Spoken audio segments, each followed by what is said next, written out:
अस्सलाम वालेकुम student educational lab भाई जीएम में खुश आमदीद। हमारी एक्सरसाइज 3.3 तक मुकम्मल हो चुकी थी, तो वक्त ज़ाया किए बगैर हम 3.4 की तरफ चलते हैं। इसमें क्वेश्चन नंबर 1 हमारे पास है, find the number of binary relation in the following cases. Binary relation में कह रहा है, इनमें से जैसे क्वेश्चन मैं लिख लेता हूँ, उसके बाद आपको समझ आ जाएगा। हमारे पास दिया हुआ है ए एक सेट है, इसमें कुछ इसके एलिमेंट्स हैं। क्या क्या एलिमेंट्स हैं? 1 एंड 3। अब इस सेट के बीच में दो एलिमेंट हैं। दूसरा जो हमारे पास है बी इक्वल टू हमारे पास दिया हुआ है एक और सेट, 0 है, 2 है और 4 है। तो इसमें हम देखेंगे नंबर ऑफ़ एलिमेंट्स किसमें कितने हैं। जैसे नंबर ऑफ़ एलिमेंट्स ऑफ ए अगर हम देखेंगे तो हमारे पास इसमें कितने डिजिट हैं बीच में? 1 और 2, ये दोनों दो मिला के, यानी ये है तो 3, लेकिन आपने डिजिट गिनना है। ये डिजिट नंबर 1, ये डिजिट नंबर 2, तो हमारे पास नंबर ऑफ़ एलिमेंट 2 हैं। बी हमारे पास नंबर ऑफ़ एलिमेंट बी के कितने हैं, उसमें हम देखेंगे तो हमारे पास 1, 2 एंड 3 एलिमेंट हैं। अब अगर इनका बाइनरी रिलेशन बनाया जाए तो कितने आंसर आएंगे, ये चीज़ हमने देखनी है। तो हमने जस्ट क्या करना होता है, जैसे ये 2 एंड 3 इन दोनों को मल्टीप्लाई करेंगे 6 आ जाएगा। तो जितने एलिमेंट आते हैं उसको हम पावर में लिखते हैं। किसकी पावर में? 2 की पावर में। तो हम यहाँ पे बता सकते हैं कि जो रिलेशंस हैं, नंबर ऑफ बाइनरी रिलेशन, हमारे पास कितने रिलेशन बन जाएंगे? हम यहाँ पे लिखेंगे नंबर ऑफ बाइनरी रिलेशन और रिलेशन। तो ये हमारे पास कितने आएंगे? 2 की पावर इन दोनों को मल्टीप्लाई करो, क्या आता है? 6। तो उसको यहाँ पे लिख लेंगे। जो जितने भी हमारे पास नंबर ऑफ एलिमेंट होते हैं उसको पावर में रख देंगे। जैसे अगला पार्ट हमारे पास है, ये हमारे पास था क्वेश्चन नंबर 1। क्वेश्चन 1 का पार्ट 1 था। इसी का हमारे पास पार्ट 2 है। पार्ट क्वेश्चन 1 पार्ट टू अगर हम देख लेते हैं तो उसमें हमें दिया हुआ है नंबर ऑफ़ एलिमेंट, हमें सीधा सीधा दिया है number of element of C set. एक है, उसके एलिमेंट कितने हैं? 7 है। तो बाइनरी रिलेशन फिर कितने बन जाएंगे? हम यहाँ पे लिखेंगे binary relation, number of binary relation of binary relation equal to 2 की पावर 7 मल्टीप्लाई बाय 7। अब ये 2 की पावर 7 मल्टीप्लाई बाय 7 क्यों किया है मैं समझा देता हूँ। एक हमारे पास सेट है सी, उसके एलिमेंट हमारे पास 7 है। तो अब सेट एक होगा तो इसका बाइनरी रिलेशन किसके साथ निकलेगा? जैसे सी सेट है तो सी का बाइनरी रिलेशन फिर सी के साथ ही निकलेगा। तो 7 इसमें होंगे, 7 अगला जो इसका क्रॉस करेंगे उसमें होगा। तो 7 7 का कितना आ जाएगा? 49। ये हमारे पास इसका आंसर आ जाएगा। इसके अगले पार्ट की तरफ चलते हैं तो वो हमारे पास है डी एक सेट है। जैसे पार्ट नंबर 3 है question 1, part number 3 D equal to set हमें डी दिया हुआ है 135। अब यहाँ से हम बिल्कुल ऐसे ही नंबर ऑफ रिलेशन अगर निकाल लेते हैं तो नंबर ऑफ बाइनरी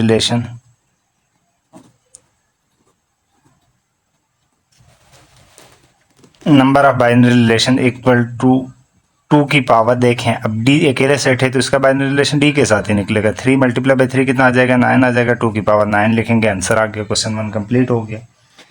चलते हैं क्वेश्चन नंबर 2 की तरफ। तो उसमें कह रहा है find all possible binary relations, सारे बाइनरी रिलेशन। अब इसमें आपको समझ आ जाएगा कि बाइनरी रिलेशन असल में है क्या।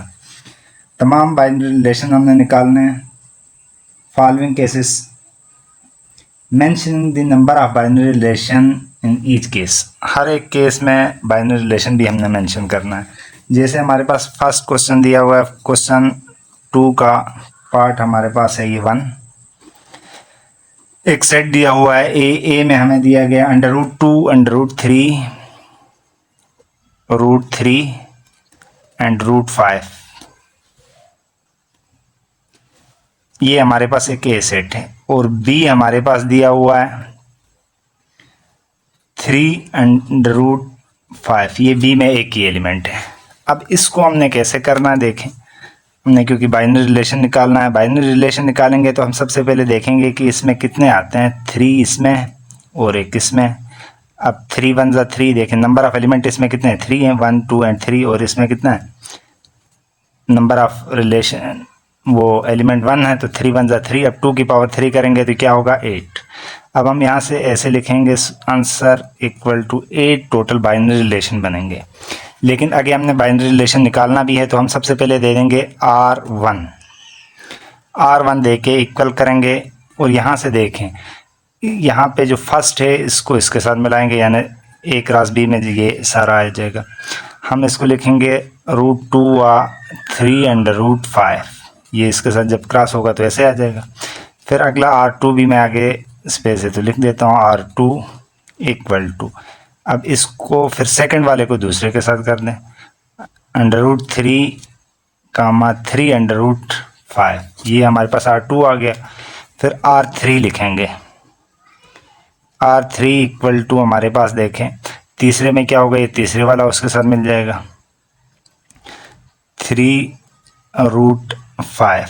इसमें एक चीज़ मैंने अभी लिखी नहीं है, वो लास्ट में भी मैं लिख सकता हूँ, वैसे वो शुरू में लिखते हैं, वो होता है नल सेट। हर एक का बाइनरी रिलेशन में एक ऐसा रिलेशन भी होता है जो नल कहलाता है, तो उसको हम वैसे R1 नाम दे देते हैं। अगर उसको मैं R1 भी नाम दे दूँ तो ऐसे मैं लिख सकता हूँ R1 इक्वल टू, ऐसे खाली रखूँगा उसको। तो फिर इसको मैं R2 कह दूँगा, इसको 3 कह दूँगा, और इसको मैं 4 कह देता हूँ। अब ये 4 हमारे पास बेसिकली, ये तो हमारे पास नल है, इसका कोई इतना नहीं है, लेकिन शामिल ये भी है इन 8 में, एक ये भी है, 1 2 3 4 तो हमारे पास ये बन गए।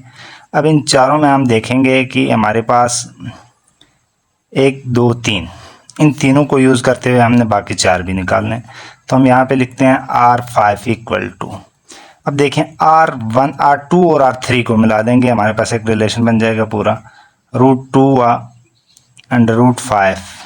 इसको क्लोज करेंगे, कामा लिख के √3 √5, ये हमारे पास R5 हो गया।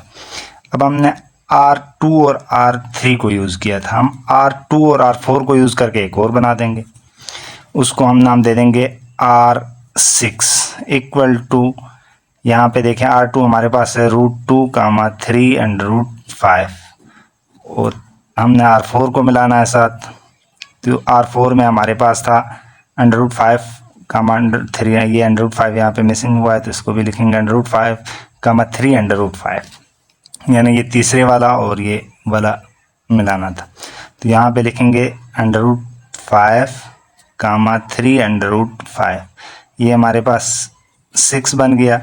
अब हमने 7 बनाना है, देखें R2 को 3 के साथ मिला दिया, R2 को 4 के साथ मिला दिया, फिर आगे जाना है, वापस पीछे नहीं आना है। फिर ये वाला तो हो गया, इसके साथ भी हो गया, इसके साथ भी। अब इस वाले को R3 को मिलाएंगे R4 के साथ, तो ये हमारे पास 7 होगा, √3 3 √5, फिर ऐसे लिखेंगे, और 2 3 √5 ये 4 मिलाना था, √5 3 √5, इसको क्लोज कर दिया, ये R7 हो गया। अब देखें R2 और R4 को भी मिलाया, अब यहाँ से R3 को हम आगे तो कोई और है नहीं, 4 के अलावा 5, तो 5 के साथ नहीं मिला सकते, यहाँ तक ये सिंगल थे, इन तीनों को लेके चलना है हमने, तो इसको हम मज़ीद और किसी के साथ मिला के 2 सेट का नहीं बना सकते। तो अब हम ऐसे करेंगे, 3 का बनाएंगे, 1 2 3, इन तीनों को मिलाएंगे, वो हमारे पास R8 कहलाएगा, और ये हमारे पास आ जाएगा, सबसे पहले है √2 3 √5, फिर अगला है √3 3 √5, फिर उससे अगला आएगा √5 3 √5, तो ये हमारे पास रिलेशन 8 बन गया। अब अगर हम इसमें देखें कि हमारे पास देखें R1 आ गया, R2 आ गया, 3 4 5 6 7 8, तो ये 8 रिलेशन थे जो हमने इसको यहाँ पे बता दिए थे कि इसके 8 बनेंगे। अगले पार्ट की तरफ चलते हैं, अगले पार्ट में तो थोड़ा सा और क्लियर हो जाएगा और समझ आ जाएगा आपको असल में हो क्या रहा है। अब नेक्स्ट पार्ट क्वेश्चन नंबर 2 का पार्ट 2 है। इसमें हम देखें तो हमारे पास एलिमेंट एक ही, यानी सेट एक दिया हुआ है, उसके 2 एलिमेंट हैं। अब एक सेट वाले को हम कैसे करते हैं, देखें पिछला क्वेश्चन मैंने थोड़ा सा अलग तरीके से बताया था, इसको मैं उससे थोड़ा सा अलग तरीके से बताने की कोशिश करता हूँ, या उसी तरीके से करते हैं। तो हमारे पास आता है C, सबसे पहले हम लिखेंगे C का ऐसे करते हैं, देखें ये 2 ये आ गए और C अब अकेला है तो बाइनरी रिलेशन अपने साथ तो नहीं बनाएगा, C क्रॉस C बनेगा। तो फिर 2 की पावर ये 2 लिखेंगे, ये कितने एलिमेंट हैं 2, तो क्रॉस भी 2 से होगा तो 2 2 कितना हो जाएगा 4, 2 की पावर 4 इक्वल टू 16। तो आंसर में हमारे पास जो सॉल्यूशन में आएगा, इस सॉल्यूशन में हमारे पास आएगा 16 इसका। फिर हमने आगे R1 R2 R3 निकालना है, तो इजी आपको ऐसे होगा, देखें यहाँ पे एक C मैं लिख देता हूँ, या C मैंने लिख दिया, C क्रॉस C लिख देता हूँ ताकि आपको समझने में आसानी रहे। पाई E क्रॉस करके दोबारा, क्योंकि यही पाई और ई ही है, सी को सी के साथ ही क्रॉस करना है तो ऐसे लिखेंगे। अब देखें मैं R1 ले रहा हूँ, R1 हमारे पास क्या रहता है, R1 इक्वल टू हर एक का बाइनरी रिलेशन में नल, इसको खाली भी लिख सकते हो इस तरह और इसको ऐसे 5 से भी शो कर सकते हो R1। अब R2 आएगा, R2 में हमारे पास क्या आएगा, सबसे पहली चीज़ यहाँ पाई है, पाई दूसरे के पाई के साथ आएगा, पाई कामा पाई, ये हमारे पास एक बन गया। फिर R3 हम निकालेंगे, इस पाई को यानी इधर जो है इसको इसके साथ कर दिया, अब इस पाई को इस ई के साथ करेंगे, तो पाई आ गया कामा ई आ गया। अब ये देखें, ये पाई था, पाई के साथ भी हुआ, पाई ई के साथ, पाई अगला किसी और के साथ तो नहीं कर सकते, इसलिए ये ई है, ई इसके साथ भी आएगा पाई के साथ और ई के साथ भी आएगा। ये हमारे पास R4 आ जाएगा, इधर मैं लिख लेता हूँ ई कामा पाई आ गया, चारों मैं इधर ही लिख लेता हूँ ताकि आपको आसानी हो जाए। फिर आर हमारे पास आ जाएगा 5, R5 हमारे पास ई कामा ई आ जाएगा, ई कामा ई, ये हमारे पास आ गया पांचवा। अब देखें 1 1 वाले सारे ख़त्म हो गए हैं, इसको हमने इसके साथ भी देखा, इसको इसके साथ भी देखा, फिर ई को इसके साथ देखा, ई को इसके साथ देखा। अब इन चारों को, ये एक तो है ना ऊपर सेपरेट, बाकी इनको यूज़ करते हुए हमने बाकी सारे बनाने हैं। जैसे R2 को हम R3 के साथ देखेंगे, एक बनाएंगे, R2 को 4 के साथ बनाएंगे, R2 को 5 के साथ, क्योंकि R2 5 के बाद आगे कोई नहीं है तो ख़त्म हो जाएगा। फिर R3 को हम R4 के साथ बना देंगे, R3 को हम बना देंगे R5 के साथ। तो इस तरीके से हम चलते जाएंगे, लेकिन इसमें एक चीज़ थोड़ी सी ऐसा है कि सिर्फ इसी को लेके मत जाना, हम अभी कर देते हैं तो आपको समझ आ जाएगा करना क्या है। R5 हो गया, R6 मैंने लिख दिया, 6 इक्वल टू, इसको पहले इसके साथ देख लेते हैं, पाई व पाई, ये हो गया एक, और साथ किसके साथ देखना है, R3 के साथ, तो पाई व ई आ गया, क्लोज कर दिया। R7 भी मैं यहाँ पे ले लेता हूँ, इसको फिर इसके साथ देख लेते हैं, पाई व पाई आ जाएगा, और आगे अगला R4 है हमारे पास, तो ई व पाई है, ई व पाई, ये क्लोज हो गया। अब इधर से इसको देखेंगे R5 के साथ, ये हमारा आ जाएगा R8, पाई व पाई और ई व ई, ई, ये हमारे पास देखें। R2 को अगर हम देखें तो R2 को हमने 3 के साथ भी कर लिया, R2 को 4 के साथ भी कर लिया, R2 को 5 के साथ भी कर लिया, यही तीन तो लिखे हैं। ये देखें, इन सब के देखें, पहला वाला पाई व पाई यानी ये R2 है ये वाला, और बाकी एक दफ़ा इसको जोड़ा, एक दफ़ा इसको, एक दफ़ा इसको। अब इसको मज़ीद इसी के साथ तो नहीं जोड़ सकते 2 2 में, तो हम अगला करेंगे। अगला हमारे पास R3 है, R3 को पीछे नहीं जाना है आपने, R3 और R2 को नहीं करना, बल्कि R3 और R4 को करेंगे, R3 और R5 को, फिर R4 और R5 को, फिर 2 वाले कोई भी नहीं बचेंगे तो ये ख़त्म हो जाएंगे। अब हम करते हैं R9 इक्वल टू R3 हमारे पास है पाई व ई और ई व पाई, 3 और 4। फिर R10 आ जाएगा, इसमें हम लिखेंगे यही वाला R3 पाई व ई, फिर R5 लिखेंगे ई व ई। अब देखें R3 को हमने 4 के साथ भी कर दिया, 5 के साथ भी, फिर अगला आ जाएगा, अगला R4 और 5 आ जाएगा, और ये हमारे पास 11 आ जाएगा। इसको हम लिखेंगे ई व पाई और ई व ई। अब आप 4 और 5 को भी कर दिया तो ये 2 वाले तो सारे ख़त्म हो गए।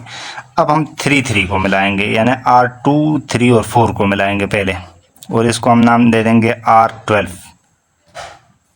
R12 हमारे पास आ जाएगा, पहले आ जाएगा पाई व पाई यानी R2, फिर पाई व ई आ जाएगा यानी R3, फिर ई व पाई आ जाएगा यानी R4। अब इसमें से हम ऐसे करेंगे, R2 और 3 को हमने 4 के साथ मिलाया, R2 और 3 को हम 5 के साथ मिलाएंगे और उसको हम 13 का नाम देंगे।